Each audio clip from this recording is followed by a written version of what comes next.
I am so incredibly discouraged today and just in a space that I know I can very easily spiral into a much deeper space of dejection and depression even. So I'm going to try to talk through that, and I invite you guys to just sit with me for a minute while we do this. And maybe some of this will hit home for you too. I know this isn't an uncommon feeling for women in general, but maybe more particularly for autistic or ADHD women. But this feeling came about today because I tried to get dressed. I tried to get dressed for work. It is going to be about 90 degrees today, which is absolutely ridiculous for the time of year that it is. But I'm very heat intolerant. I cannot stand being hot, sweaty, feeling gross. And so my only goal in getting dressed today was to just find something loose and lightweight and comfortable that I could wear, that I would not constantly be adjusting or, feel like it was too tight, too constricting. Out of 4 loose, comfy summer dresses that I tried to put on that less than 6 months ago were loose, comfy summer dresses, none of them fit. Not a single one. Could not, even a couple of them couldn't get them over the girls because they have just ballooned to such an unimaginable size right now. And you would think guys are probably like, oh, that's great. No, it's not. It's not. They're awful. They're awful things to cart around all day. Never been fans of them. And just how familiar that feeling is to stand in front of your closet and cry because nothing fits right, nothing feels right, nothing is right. This body that I am in is wrong. It is too large, and I cannot, no matter what I do, adjust it to be the size that I feel like I need it to be comfortable. And how many times in my life I have been in this space, in this just detesting this meat suit that I am in. And it's not a vanity thing, and I think people hear that and think, oh, you just want to be skinny so you can be liked or, whatever. But it's not even about that. And yes, of course, I think I have, gone through patterns of disordered eating, over exercising, things like that, which is a whole nother video topic because that is a very common thing for autistic women and ADHD women. Up to 20% of people being treated for disordered eating would qualify for an autism diagnosis, they found. But that aside, I think a lot of that disorder came from just my displeasure in existing in this very large body. And it is a very large body, and I don't mean fat when I say that. I'm 6'1". I'm a very large person, and I feel like I take up a tremendous amount of space even when I don't intend to, and that in itself is very off-putting. But the larger I get as far as weight goes, the less likely I am to blend in, be unseen, go by unnoticed. It's almost virtually impossible for me to shrink and not be noticed or seen or perceived. And that has always been something that I struggled with is I just want to be able to exist without being constantly perceived and judged for how I dress, how I look, how I carry myself, who I am, just simply based on my appearance. And that feeling this morning, standing in front of the closet and crying because nothing fits, is such a familiar feeling. It's such a familiar space to be in. And I know how easy it is for me to spiral into just a very nihilistic, what's the point of existence kind of mindset when I feel like this, because it is so very discouraging to not feel comfortable in your own body, to not feel not only acceptable to others, but just acceptable to yourself. Like how much I have hated her this over the years, how much hate there has been for this body because it was never small enough to blend in. How much of an easy target it made me for others over the years, for other women, for other men, the perceptions people have of me, because I am large and curvy, the need to feel like I do have to hide myself because I am seen a certain way if I wear something that's too tight, like I'm trying to be. You know, I can't help that these gigantic things are here, and I try to make them as small and tight and close to my body as I can, but they're there. And it's like, sometimes I meet people and I feel like it's like, hi, here's my boobs, nice to meet you, because they're just freaking enormous. And I'm sure many people would be like, oh, that's a wonderful thing. I would love to have giant boobs or a big old butt or whatever. I just don't like them. I sometimes wish that I was given a different body, a much smaller body. And now as I age and my hormones change and I hit the perimenopause stage, and the way I process food and my weight distribution and all of that has changed so drastically. This body feels so alien and so not mine, and I don't know what to do to be comfortable in it, to come to a place of acceptance with it, and not having clothing that fits. Seems like a first world problem, but it just makes that so much harder. It makes it so much more difficult to just forget about my body and go on with my life. Because I'm constantly reminded, I'm constantly adjusting, I'm constantly making sure nothing's sticking out too far, everything's covered like it should be, and it's just such a fucking struggle. It really is, and I'm so tired of having this struggle, of having to care. It's so frustrating.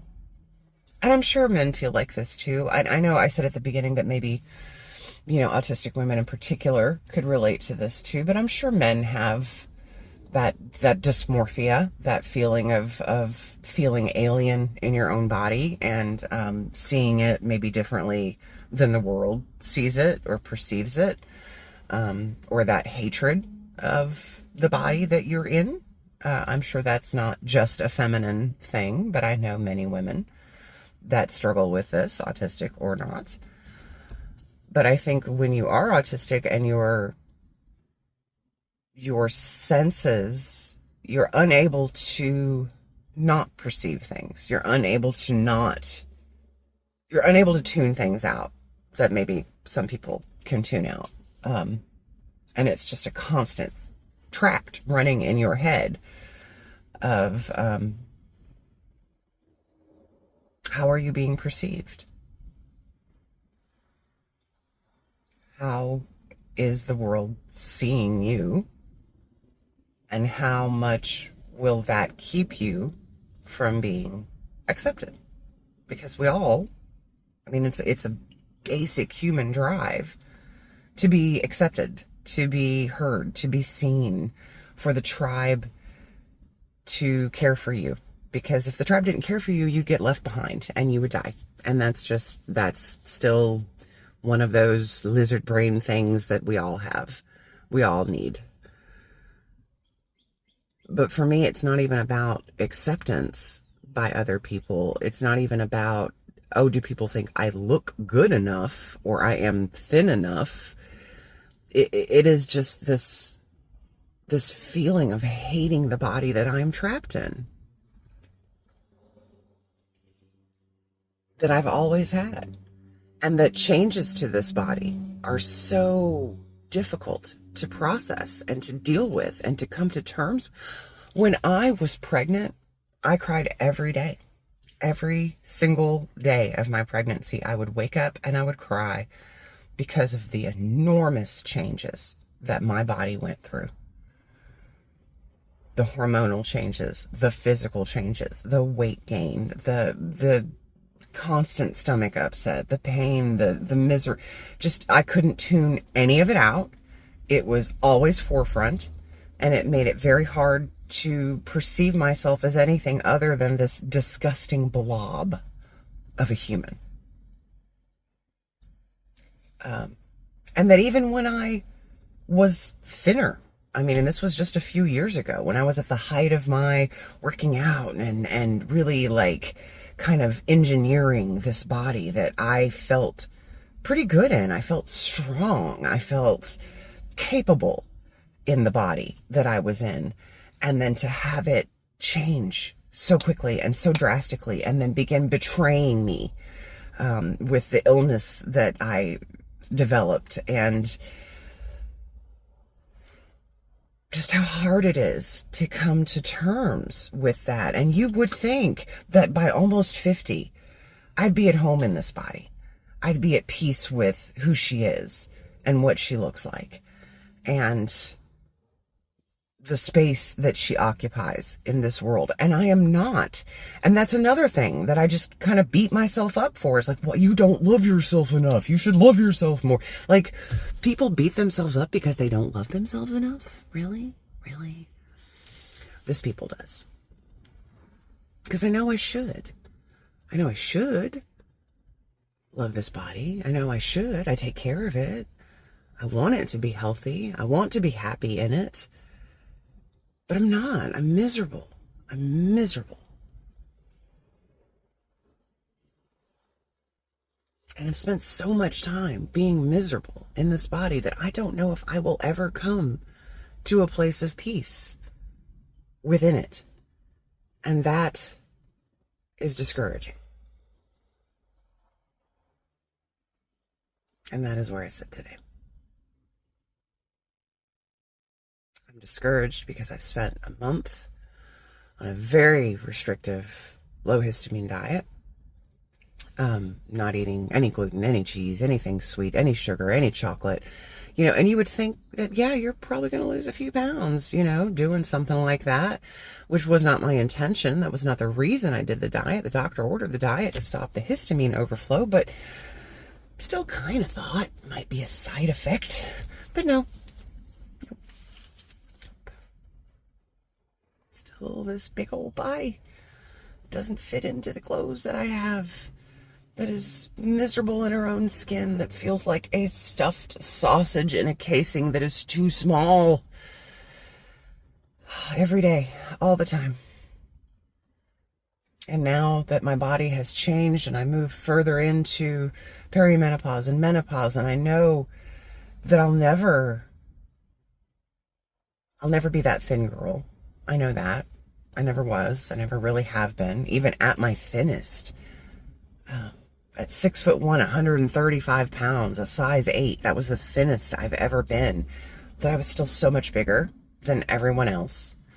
And never really feeling like it was the right body. Like I should have gotten a different one. I should have gotten something easier to work with, because this one's just not. I don't know. I don't know if you can relate. I'm trying not to spiral. I'm trying not to just become wholly depressed and give up and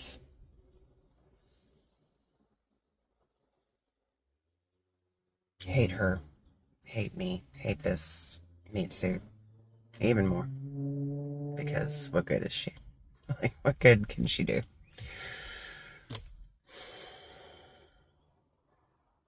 Maybe you can relate.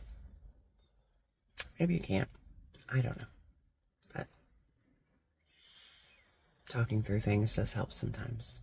So maybe this will keep me from spiraling into my fatalistic, nihilistic, I'm always going to be this way, nothing's ever going to get better, you're going to feel miserable for the rest of your life, and then this awful, awful body that you hate so much.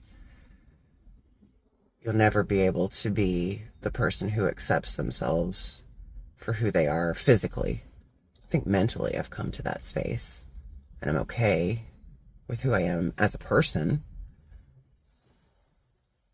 but just not the shell that the person is in.